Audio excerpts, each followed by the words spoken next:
Padre, del Hijo y del Espíritu Santo. Amén. Te pedimos que envíes, Espíritu Santo, que te envíes, Espíritu Santo, tu fuerza, tu luz, que toques nuestros corazones y que te hagas presente en este lugar. Te suplicamos tu presencia. Te pedimos que nos colmes de tus dones, de tus carismas, de tus frutos, esos que nos dicen las Sagradas Escrituras, que se dan a aquellos que te poseen: la alegría, la mansedumbre, la paz, el dominio de nosotros mismos, la magnanimidad.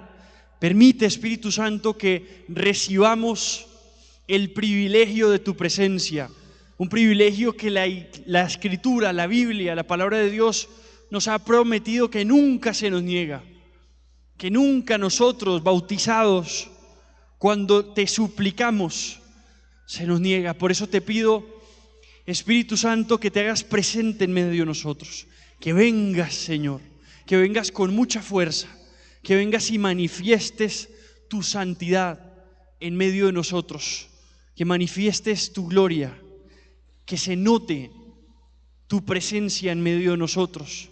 Yo te pido, Espíritu Santo, que por medio de esta charla, por medio de esta reflexión que vamos a hacer, nos enseñes, nos hables, nos indiques algo a nuestro corazón. Hables con fuerza a nuestras vidas y nos muestres lo que necesitamos, lo que nos está haciendo falta.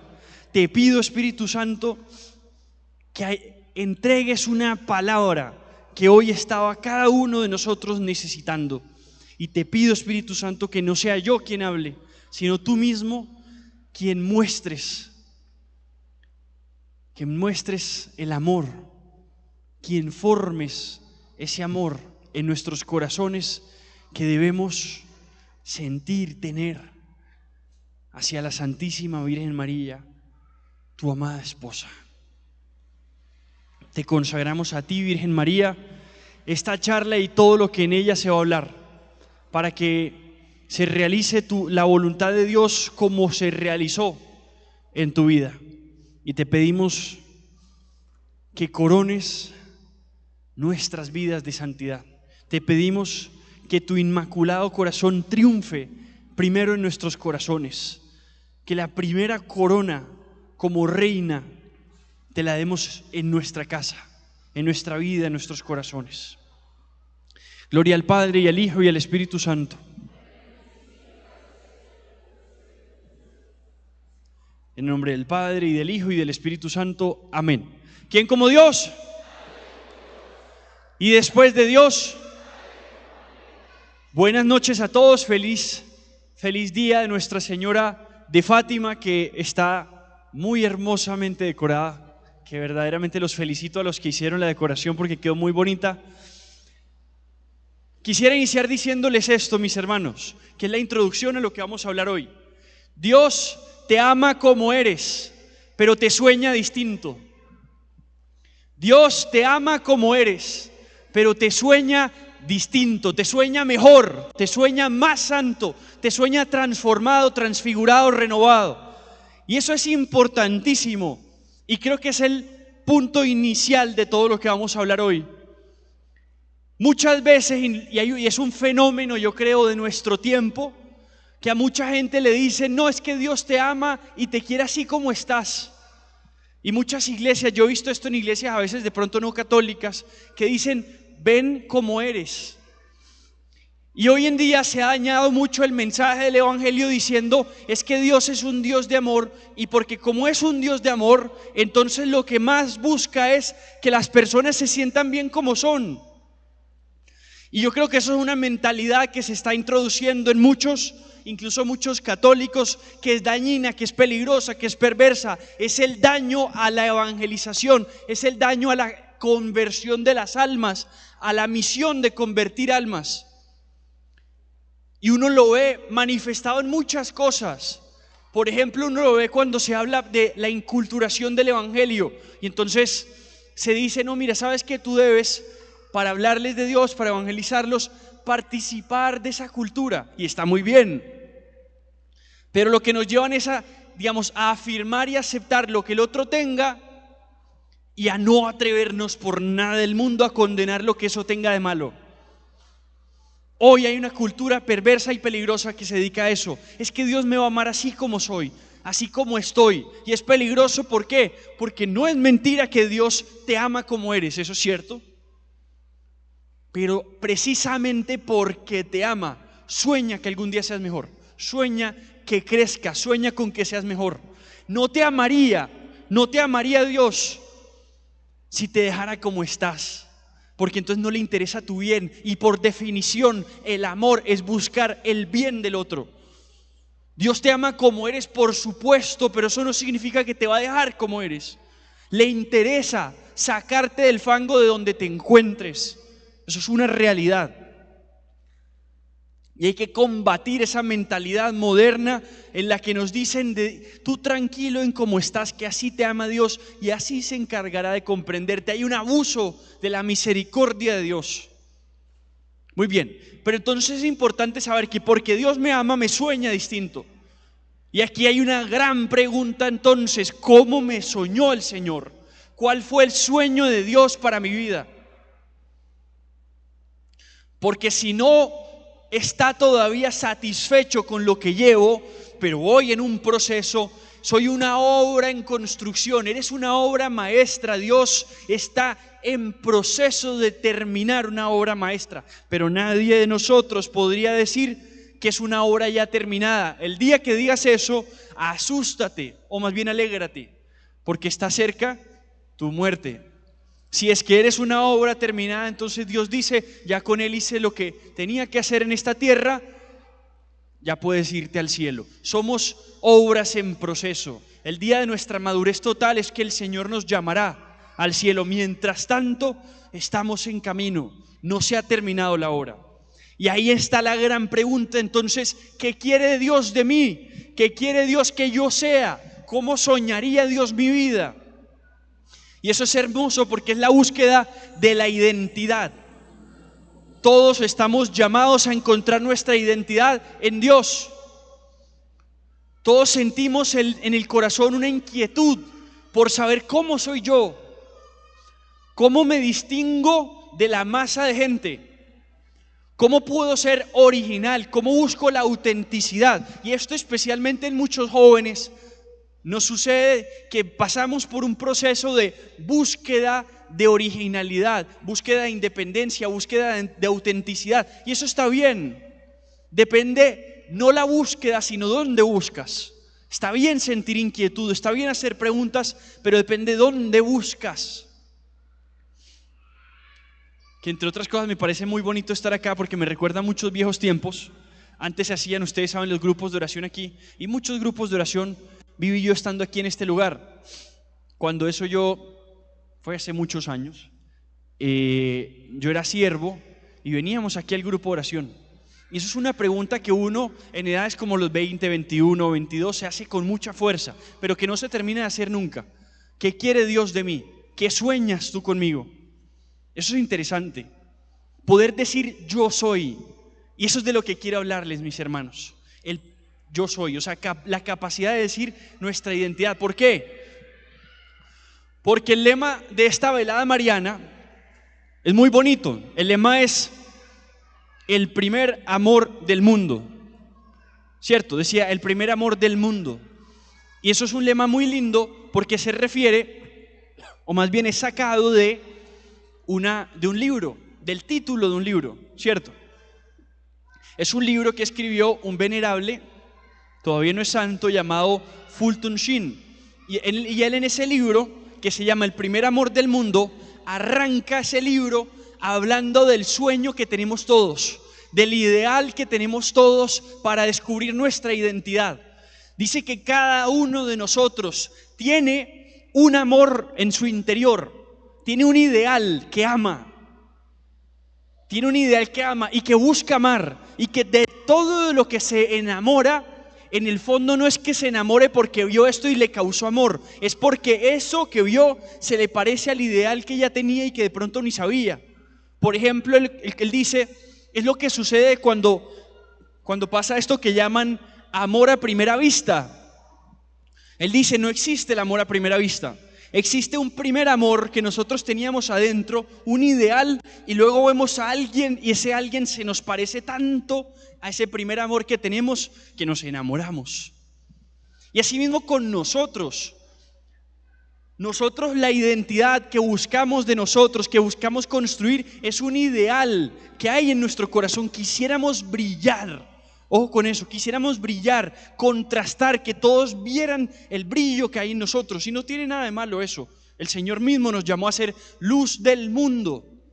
Lo que pasa es que eso responde a una inquietud que hay en nuestros corazones. Y Él dice, ese primer amor, esa primera ideal que hay en nuestro interior es María Santísima. O sea, ella es el primer amor del mundo, ella es el primer ideal del planeta, es el modelo perfecto de la obra de Dios. Lo que Él está diciendo es, si tú quisieras hacerte esa pregunta, ¿qué quiere Dios de mí? ¿Cómo Dios me soñó? Tienes una respuesta.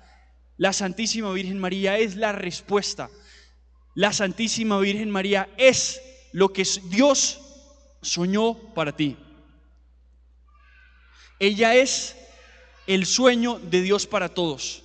Si tú quieres saber qué quiere Dios de mí, la puedes ver a ella. Ella es el modelo, el ideal.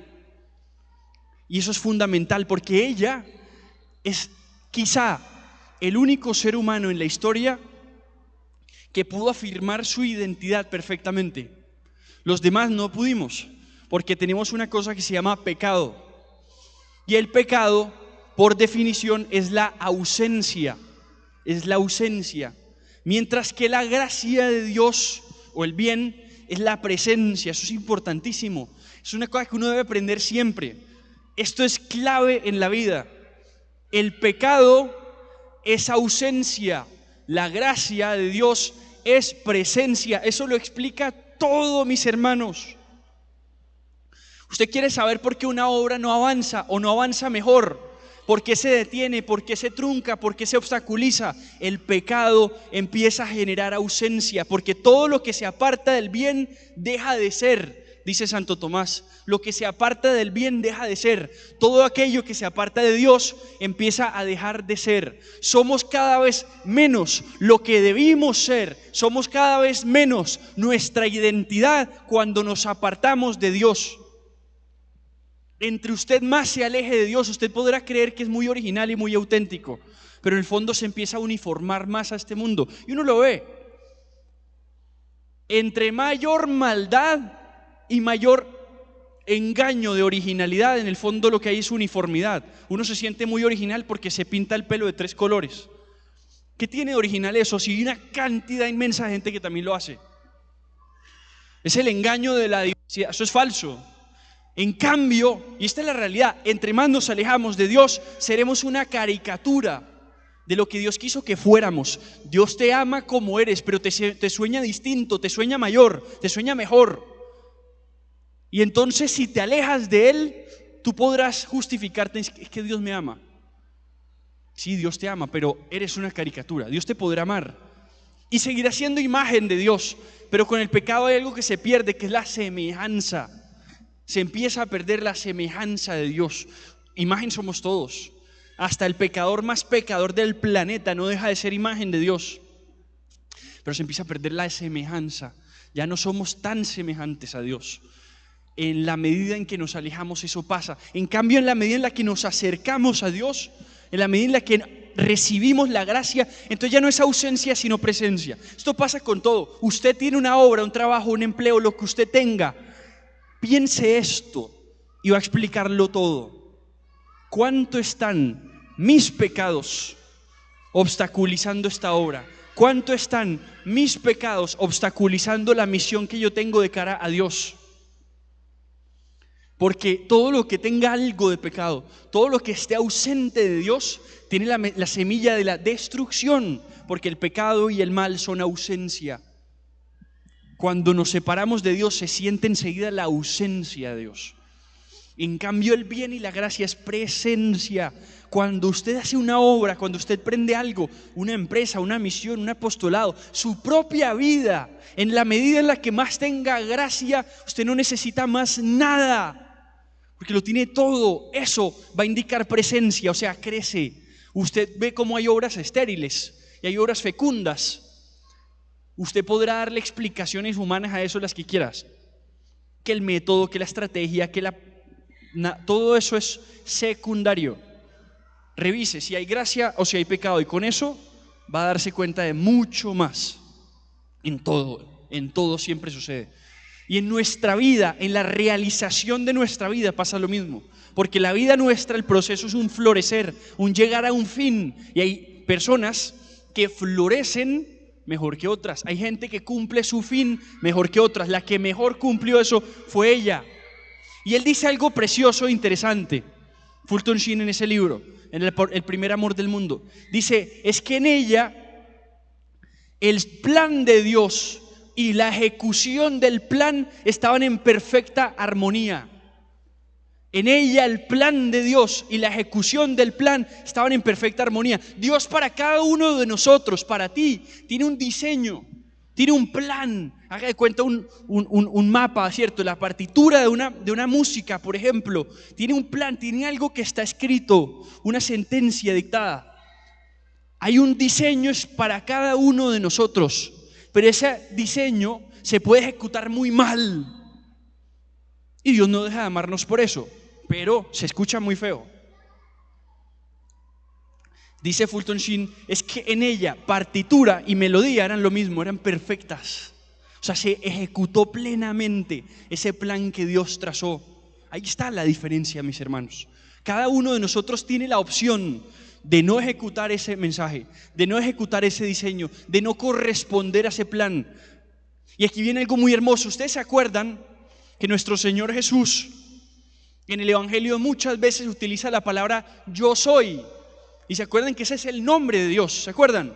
Yo soy, dice él, yo soy. Antes de que Moisés existiera, yo soy, ¿se acuerdan? Y eso está conectado al libro del Éxodo, creo que es capítulo 3, donde Moisés se acerca a la zarza ardiente y esa zarza que está ardiendo le menciona el nombre de Dios. Le dice yo soy, que ese es el nombre de Dios. O sea, hay una fuerza en la identidad de Dios, en el mensaje, en el nombre de Dios. Y Jesús, cuando decía yo soy, eso tenía potencia. La palabra de Dios dice que cuando buscaron los romanos a nuestro Señor y le dijeron, y el Señor dice, ¿a quién buscan? Él responde, ellos responden, a Jesús de Nazaret, y él dice, yo soy. Y se cayeron, se tumbaron. O sea, hay una fuerza en el nombre de Dios impresionante, en el yo soy. ¿Quién de nosotros es capaz de decir yo soy? Nadie de nosotros. Santa Catalina de Siena dice, nosotros somos los que no somos, los que no fuimos. Es imposible para nosotros, por nuestro pecado, por nuestra realidad. El que esté libre de pecado, levante la mano. El que esté libre de pecado, lance la primera piedra. Todos nosotros, por nuestro pecado, nos es imposible decir yo soy. ¿Cuántas veces estamos luchando por vivir según esa identidad que sentimos que Dios nos está llamando? Pero hay algo que nos lo impide. Eso que te lo impide se llama pecado, se llama el mal. Mientras que, ¿saben qué? Sucedió por allá en febrero en una aparición, no la que celebramos hoy, que es Nuestra Señora de Fátima, en la aparición de Lourdes. La Virgen se le aparece a Santa Bernardita, ¿se acuerdan? A Santa Bernardita Subirú, y la Virgen le da un mensaje. ¿Se acuerdan qué le dijo la Virgen a Santa Bernardita? Yo soy la Inmaculada Concepción. Ella sí fue capaz. ¿Sí se están dando cuenta de eso? Ella sí fue capaz de decir yo soy. Ella sí fue capaz de decirlo. ¿Y por qué fue capaz de decirlo? Nos da la clave. Porque es inmaculada. ¿Qué significa que sea inmaculada? Que en ella no hubo pecado. O sea, ella sí pudo tener una identidad perfecta, plena por la gracia de Dios. Es que ustedes y yo todos fuimos llamados, fuimos construidos para que nos parezcamos a Dios, para que seamos como Dios. San Pedro en su carta dice, para participar de la naturaleza divina. Los ortodoxos tienen un término que se llama la teosis o deificación, o sea, ustedes y yo estamos llamados a endiosarnos, por así decirlo, no en el sentido de convertirnos dioses como la tentación de Génesis 3 de la serpiente, sino en el sentido de recibir la gracia de Dios y participar de su naturaleza. ¿Y saben qué? Eso mismo dice San Luis María de Montfort de ella. María es por gracia lo que Dios es por naturaleza. O sea, ella sí lo logró. Ella sí logró vivir según su identidad perfectamente. O sea que sí es posible. Simplemente tenemos que mirarla a ella y con eso sabremos qué quiere Dios de mi vida. Es identificarnos con ella. En la gracia está todo. Hay un libro, no voy a hablar solamente de Fulton Sheen, hay un libro de un hombre llamado Raniero Cantalamessa. Muy interesante. Se llama María, espejo de la iglesia. María, espejo de la iglesia. Y este libro es muy bonito porque habla exactamente lo mismo. Dice, es que la identidad de la Santísima Virgen María está en la gracia de Dios. Usted quiere dejar de ser una caricatura del montón. Usted quiere dejar de ser un hombre en serie y convertirse en una persona en serio. Usted quiere, figurar en un buen sentido, figurar para Dios, contrastar en este mundo y hacer algo que verdaderamente brille para gloria de Dios. Siga la gracia de Dios. Decía San Juan Pablo II, aquel que busca el reino de los cielos se encuentra a sí mismo. Eso es lindo. Y en este libro Raniero Cantalamessa, él dice algo interesante, que los cristianos la conocemos a ella, los católicos romanos, la conocemos a ella como la Inmaculada Concepción. Los ortodoxos tienen un término de idioma de ellos le dicen la panagia, que significa la toda santa. Y él dice que es interesante porque nosotros indicamos la ausencia que hay en ella. O sea, ella es inmaculada, es decir, está ausente de pecado. Pero ellos, y es interesante, indican la presencia que hay en ella. O sea, ella está, ellos dicen la toda santa. Entre más santo es uno, más se acerca a lo que Dios quiso que fueras. Entre más santo eres, entre más santa es la vida que llevas, más se va a notar tu identidad, lo que Dios quiso que fueras. O sea, todas nuestras crisis de identidad se resuelven persiguiendo la santidad. Se los voy a repetir. Todas nuestras crisis de identidad se resuelven persiguiendo la santidad. Ella es la toda santa. En griego le dicen que charitomen, eso lo han escuchado seguro. O sea, la llena de gracia. Si ella es llena de gracia, entonces ella sí pudo decir, yo soy. Y lo pudo decir con toda libertad, con toda seguridad. Nosotros no somos capaces. Pero ¿saben qué? Y ahí viene la parte más linda. Es que ella sabe que nosotros no somos capaces. Es que ella sabe que nosotros, esta vida nos queda grande. Que a nosotros la misión que el Señor el Señor nos confió no nos es posible. Y ahí es donde ella viene a suplir, donde yo siento que ya no me da más. Porque ni ustedes ni yo somos Dios. Y eso se va a notar, mis hermanos. Todo el tiempo estamos en una guerra contra nuestras limitaciones. Ustedes y yo estamos limitados. Y nuestras limitaciones frustran. Y mucho. ¿A quién no le encantaría tener, qué sé yo, el cerebro de Santo Tomás de Aquino, los músculos de Sansón, cierto, pues, etcétera, etcétera, etcétera? Todos nos encantaría, pero cada uno de nosotros nos miramos al espejo y vemos otra cosa. Nos miramos al espejo y vemos a ese flaco, raquítico, pálido, sin fuerza y desnutrido, incapaz de nada. Empezamos a ver todas nuestras limitaciones y nuestras limitaciones desesperan. Por eso Luisa Picarreta decía, hay que tener mucho cuidado. Hay que tener conocimiento de sí mismo, pero al tiempo conocimiento de Dios. Porque si es solo conocimiento de nosotros, nos podemos desesperar, nos podemos frustrar. Uno se empieza a mirar hacia adentro y uno se frustra si solamente se queda mirando hacia adentro. Hay que conocer el amor de Dios, la misericordia de Dios para decir, sí, yo soy un limitadísimo, pero Dios existe y para Dios no hay nada imposible. Y como dice Fulton Sheen, Para hacer lo imposible hay que creer lo increíble, dice él. Eso es muy bonito. Para hacer lo imposible hay que creer lo increíble, hay que creerle a Dios. Y eso es lo que hizo ella. Le creyó. Y el Señor suple todo y el Señor se encarga de cumplir todo. Seremos limitados y es bonito sentirse limitados. Es bonito y hay que tener paz, mis hermanos, hay que tener paz con nuestras limitaciones. Precisamente las limitaciones nos indican que nosotros no somos todopoderosos, que nosotros necesitamos la gracia de Dios. Es por gracia que participamos de la naturaleza divina, por gracia. Pero eso es precioso porque entonces ahí entra Él a suplir nuestras incapacidades. Y miren, nosotros nos vamos a ver al espejo y vamos a ver limitaciones por todas partes hasta que nos miramos en otro espejo. Dice Raniero Cantalamessa, ella es espejo de la iglesia. O sea, ella es todo lo que Dios soñó que tú fueras. Ella es lo que a ti te hace falta. Lo que tú no tienes, en ella lo encuentras. Ella nos conoce. Ella va a venir en auxilio de nuestra fragilidad y de nuestra incapacidad. Y ella va a suplir todo eso. Porque ella no solamente es un ideal imposible de conseguir. Ella es también una madre que nos va a echar hasta en el hombro suyo, si le toca, para hacernos conseguirlo.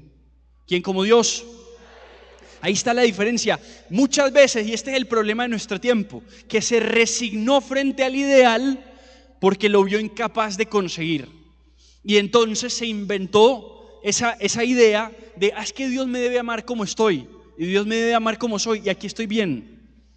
Y en el fondo renunció al ideal, y eso es un daño tremendo en nuestros jóvenes, que simplemente se quedan echados, y es el fenómeno de bolsa de leche. ¿Han visto una bolsa de leche cómo está? Como desparramada todo el tiempo. ¿Ustedes han visto cómo se sientan los jóvenes hoy? Sobre la espalda, es impresionante. ¿Han visto eso? Echados ahí, aplastados. Y eso explica por qué sufrimos de tristeza. Si la tristeza es eso, es aplastarse, es sentirse aplastado ante un mal. Y entonces la vida sentimos que no fuimos capaces y frustrados quedamos ahí. Y renunciamos al ideal porque creímos que era imposible. Y sí es imposible. Hasta que entendemos que para Dios no hay nada imposible. Los apóstoles le dijeron eso a Jesús. Al Señor los apóstoles le dijeron, Señor, si esto es así, entonces ¿quién puede salvarse? Y el Señor le dijo, lo que para ustedes es imposible, para Dios no es imposible. Para Dios es posible. Ahí está la diferencia. Lucas capítulo 1 versículo 37. Se lo confirmó el Señor a ella. En la anunciación le dijo, porque para el Señor, tu Dios, no hay nada imposible. Para hacer lo imposible hay que creer lo increíble. Creer lo increíble es justamente la confirmación del milagro. Que yo, tan limitado, tan incapaz, tan pobre, que me miro a un espejo y me doy cuenta de todas mis limitaciones, empiezo a mirarme en otro espejo y empiezo a decir, a mí, limitado, incapaz, se me confió esto. Entonces si se me dio esta carga, se me dará también la gracia. Dios da la carga con la gracia juntas, siempre, siempre Dios da la carga con la gracia junta. La palabra de Dios no es solamente un mandato, no es una exigencia, no es una tarea nada más. Es una tarea, es un mandato, pero también es un regalo. Cuando a ti Dios te pide algo, no te asustes, alégrate, porque en esa palabra imagina que es un regalo, es un paquete que por dentro lleva la gracia que necesitas para cumplir eso. O sea, si usted Dios le dice párese sobre la cabeza, usted no se asuste diciendo ¿cómo voy yo a parar por la cabeza si soy incapaz? Usted diga, si Dios me lo pidió, yo voy a agarrar esa palabra, porque la palabra de Dios es una gracia. San Pablo dice que es operante, o sea, realiza la obra. Dice la misma palabra de Dios, es viva y eficaz. Juan 15, el Señor dice, ustedes han sido sanados por las palabras que les he dado. Esa palabra hace algo en ti, te transforma. Es la gracia que necesitas. No solo es un mandato, no solo es una tarea, es también un regalo que recibes. Si el Señor te dijo y te llamó a algo más grande, no es para que te sientas mal y digas que no puedes. Es que el Señor con eso te está dando la capacidad, la posibilidad de hacerlo. Hay que mirarse en otro espejo en la vida. Miren, es increíble. Nosotros dependemos de los espejos que tenemos. Si ustedes me vieran bostezar a mí en este momento, sería muy chistoso. Porque después de eso, yo vería el mayor número de personas bostezando al mismo tiempo. ¿Cierto que sí? Sería bien chistoso. Eso pasa en la vida. Yo creo que los que son médicos y saben más de eso sabrán que hay una cosa que nosotros tenemos que llaman neuronas espejo. Nosotros aprendimos, Dios se pague, nosotros aprendemos todo el tiempo por imitación, mucho por imitación, a veces también por reacción, por contradicción de algo, pero mucho por imitación. Tenemos que imaginarnos en otra persona lo que hizo y luego hacerlo nosotros. Si fijamos, si clavamos la mirada en la Santísima Virgen María, tendremos el mejor espejo de todos. Es increíble, mis hermanos, es increíble. Pero una persona que más se la queda mirando, una persona que más la imita, se acerca a ella y le pide ayuda para imitarla, se le empieza a notar en las formas. Yo no sé si esto es cosa mía, pero uno se da cuenta. Hay gente que por las formas uno podría decir esta persona es muy mariana, enseguida. O yo no sé si es cuento mío, me lo inventé, pero yo todo el tiempo intuyo eso. Hay gente que uno le nota las expresiones en la forma de expresarse, si son muy agresivas o no tanto, la delicadeza en el trato, la forma de vestir, la forma de hablar, la forma de mirar, todo eso empieza a cambiarse. Es un proceso, es un camino. Dios te ama como eres, pero te sueña distinto. Ella es tu espejo, ella es la que va a brillar y va a brillar en ti. La Santísima Virgen María, por la gracia de Dios, brilló distinto. Por eso le llamamos la mujer vestida de sol en el Apocalipsis. Pero el Apocalipsis tiene algo particular, y es que cuando habla de esa mujer se está refiriendo a la Virgen, que eso es lo que dice Raniero Canta la Mesa, se está refiriendo a María Santísima, pero también se está refiriendo a cada uno de nosotros. ¿Qué significa que sea espejo de la iglesia? ¿Quién es la iglesia? Ustedes. Esa mujer del Apocalipsis es la Virgen y es la iglesia. O sea, es el sueño de Dios para cada uno de nosotros. Ustedes y yo tenemos un modelo, un ideal al que aferrarnos, pero además tenemos una madre que nos va a sostener cuando no logremos llegar a ese modelo. Lo mejor que podemos hacer es, como decían, esa frase es medio cliché, eso parece escrito por Paulo Coelho, pero es una frase buena, que dice lo siguiente: dispare a la luna que si no llega, se queda como en las estrellas por lo menos. Eso parece de superación personal, así como barata, pero yo creo que tiene una enseñanza chévere. Uno debe disparar al ideal, uno disparar a la mayor santidad posible. Y de pronto cada uno de nosotros va a tener un techo. Ustedes y yo no vamos a ser una Santa Teresa de Ávila, un Santo Tomás de Aquino, santos grandes, inmensos, pero para Dios no hay nada imposible. Y hasta de personas tan limitadas, tan pequeñas, tan frágiles, tan incapaces como nosotros, Dios hace milagros y hace grandes santos, y eso lo hemos comprobado. Disparar muy alto, disparar lo más alto posible. ¿Y saben qué? Por lo menos llegaremos a una gran parte, y si nos caemos en ese proceso, si nos cansamos, tenemos una madre que está debajo, porque el amor de madre es eso, es un sostén. ¿Han visto esa imagen tan hermosa de la Pietà? Es una imagen muy linda y es un reflejo del amor de madre, es un reflejo del amor de ella. Cuando uno, obviamente pues este es Cristo después de la cruz, pero a cada uno de nosotros nos va a suceder eso. Hay momentos en los que estamos, y por eso la letanía le llaman consuelo de los afligidos. Hay momentos en los que esa guerra hacia arriba nos cansará, nos agotará, nos hará sentir el dolor de nuestras limitaciones, y ahí descansamos en los brazos de ella y escuchamos la frase, escuchamos las palabras que ella le dijo a San Juan Diego, que son para ustedes, mis hermanos. Cuando San Juan Diego le quiso sacar excusas porque se sintió muy pequeño, él decía: yo soy como una cola, decía él, yo soy gente menuda, o sea, yo soy de lo más último, pero si llega a lo más último, lo que viene después, ahí estoy yo, decía San Juan Diego. Y la Virgen le dijo: no me saques excusas. Que mi tío está enfermo, listo, ya se lo curé, ¿qué más? Así era. Y la Virgen le dice algo hermoso. Nosotros conocemos esa frase que dice: no estoy yo aquí, que soy tu madre. Pero luego le dice: no estás bajo el hueco de mi manto. ¿Acaso tienes necesidad de alguna otra cosa? Le dice: tú eres mi embajador, tú eres mi mensajero, yo en ti he puesto toda mi confianza. Nosotros tenemos un ideal muy grande, que es ella, y ser como ella, y al mismo tiempo tenemos un sostén muy grande, que es ella misma. que nos va a ir llevando hasta allá. La santidad tiene dos vías. Esto lo enseñaba Santa Teresita de Lisieux. La escalera de la perfección, decía ella, o el ascensor del amor. Bien interesante. Usted por dos vías, por esfuerzo humano y explotación automana, que usted dice, Dios mío, me he reventado, o confianza en el amor de Dios. Pero no confianza de quedarme ahí aplastado, confianza de ir con Él, de que todo es gracia, todo es gracia. Pero la gracia, dice la Iglesia, perfecciona la naturaleza. O sea, tiene que haber una parte ahí nuestra, de correspondencia. Dios solo necesita una cosa, y es lo que sucedió en ella, un sí. Y con esto termino, para no aburrirlos.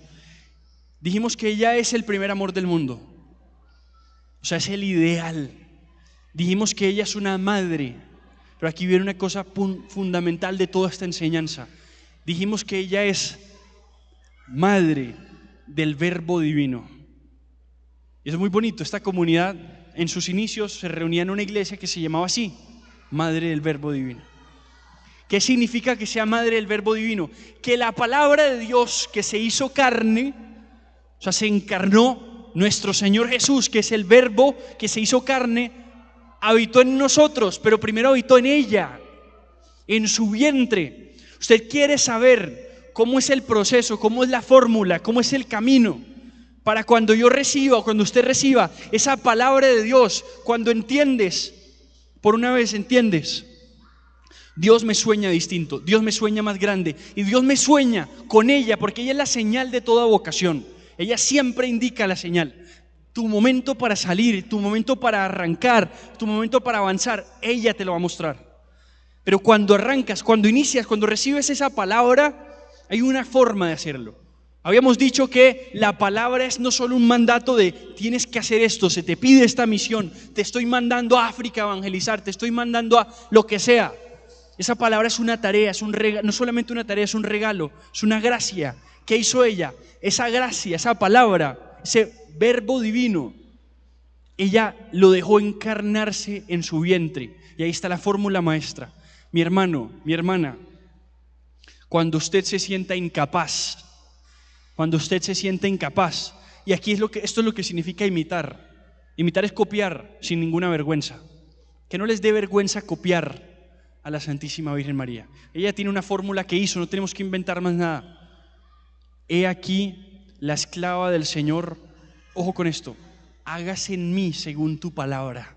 Ella es madre del Verbo, porque ese Verbo se hizo en ella, en su vientre se empezó a hacer. Por supuesto, engendrado, no creado, o sea, no es que se creó ahí, se engendró, es el vientre que lo engendró, que lo hizo humanamente al Verbo. Así, mis queridos hermanos, en cada uno de ustedes, esa palabra que Dios te dio, Dios te mandó a ser pastor, a ser evangelizador, a ser misionero, pastor en el buen sentido, ¿cierto? Lo que dice San Pablo en Efesios. A algunos se les dio vocación de pastores, a otros de maestros, a otros de profetas, a otros de evangelizadores. Cualquiera que sea la vocación que Dios te dio, esa hace parte de la construcción de un solo edificio, de un cuerpo místico. Cuando sientas esa misión, esa palabra, te vas a sentir incapaz, impotente, pequeño, débil, como San Juan Diego, que le decían San Juan Dieguito a la Virgen. Tú vas a responder: he aquí el esclavo del Señor, de la esclava del Señor. Que tu palabra, Señor, empiece a hacerse. Señor, yo no veo cómo puede realizarse eso que tú me estás pidiendo tan grande. Te pido que tu palabra empiece a realizarse, a hacerse carne en mi carne, que empiece yo a encarnarla, que ahí donde me siento limitado voy a ver tu gloria. Y les aseguro, te aseguro, mi hermano, porque sucedió en ella, sucedió en San José, en aquellos quienes el mundo tenía como los pequeños y los pobres, brillaron como nunca. Ella pudo decir en el Magnificat: el poderoso ha hecho obras grandes por mí, me felicitarán generaciones. Ella, que para todos podía permanecer en el olvido, ella que para todos era una mujer sencilla y pequeña, dijo en el Magnificat: el poderoso hizo obras grandes. Dijo en el Magnificat: las generaciones me van a felicitar. Nunca nadie la volvió a olvidar, nunca nadie la olvidó. Todos la recordamos como la recordamos hoy. quedó en la memoria de la historia para siempre y en la de cada corazón. No existe un corazón que no tenga una relación con ella. Ella conquistó todo eso por esa fórmula, por esa frase, que la palabra, que el verbo se haga obra. Hay momentos en los que tú vas a decir: yo para esto no sirvo, yo aquí sí no soy capaz, aquí me encuentro con mi limitación. Ahí es cuando debes responder: Señor, tú me trajiste hasta aquí, no me vas a dejar aquí tirado. Y mis hermanos, termino con esto, ahora sí seguro que termino. Si ustedes miran hacia atrás en sus vidas, yo les podría preguntar esto: díganme una vez en la que sientan que Dios les ha fallado. Díganme una vez que Dios les haya pedido algo y Él no haya correspondido. Yo creo que nunca. Nunca nos ha pasado. Si hemos confiado que Dios nos diga: te envío a hacer esto, le respondamos y Él nos deje en ridículo, nos deje en vergüenza o incumpla su palabra. Jamás. Y entonces yo les dejo esta pregunta: ¿por qué crees entonces que mirando hacia adelante, mirando hacia el futuro, Dios te va a fallar? ¿Por qué crees entonces que Dios te va a incumplir? Si nunca lo ha hecho, ¿por qué crees que esta vez lo va a hacer? Permanece tranquilo, querido hermano y querida hermana, que si recibiste una palabra de Dios, Dios nunca dice mentiras. Si Dios te dijo que ibas a llegar a eso, solamente necesita de ti una cosa: fidelidad. No inventes más nada, no necesitas más nada, no hagas esfuerzo en más nada. Fidelidad, docilidad a esa palabra y verás milagros. ¿Quién como Dios? Y después de Dios. Por eso les voy a pedir un favor: vamos a ponernos de rodillas. Vamos a ponernos de rodillas a cada uno de nosotros y vamos a mirarla a ella. La fórmula, la salud, la receta está en mirarla para así imitarla. Les quiero pedir que pongámonos de rodillas y vamos a orar pidiéndole a ella lo que rezamos al Espíritu Santo en nuestras oraciones del consagrado cuando decimos: forma con ella en mí a Jesucristo. Oremos eso, pidamos eso en el nombre del Padre y del Hijo y del Espíritu Santo. Amén. Santísima Virgen María, nos presentamos ante ti, Virgen Santísima, como niños pequeños en necesidad de auxilio, en necesidad de una madre. Tú eres madre nuestro ideal, tú eres madre el modelo perfecto que Dios quiso para nosotros y lo sabemos y nos consagramos a ti pensando en eso. Tú, Madre Santísima, le dijiste a tres niños, una misión que trascendió al planeta. Les diste un mensaje: que tu inmaculado corazón va a triunfar. A tres niñitos les diste esa misión, les diste ese mensaje. A nosotros que somos más pequeños todavía, incapaces y limitados, regálanos un mensaje, Madre de Dios. Regálanos un mensaje. El mensaje de conformarnos, la invitación, la palabra que nosotros necesitamos de parte de Dios, porque tú hablas de parte de Dios. Necesitamos una palabra que se forme en nosotros, que podamos decirle a esa palabra: hágase, que se haga esa palabra en nosotros. Virgen Santísima, danos tu palabra, danos tu mensaje de parte de Dios. Háblanos al corazón, mamá. Queremos escucharte. Queremos, Madre, que nos hables. Te pedimos, Virgen Santísima, que nos digas esta pregunta muy sencilla, nos la respondas. ¿Qué quiere Dios de mí? Madre de Dios, Virgen Santísima, ¿qué quiere Dios de mí? ¿Qué quiere el Señor de mi vida? Y cerrando nuestros ojos, cantémosle a ella esta canción, de manera que en ella encontremos lo que necesitábamos escuchar, la palabra que necesitábamos recibir como confirmación de lo que Dios pide de nosotros. Ser como tú, Virgen Santísima, imitarte, ser una aparición mariana. Amén.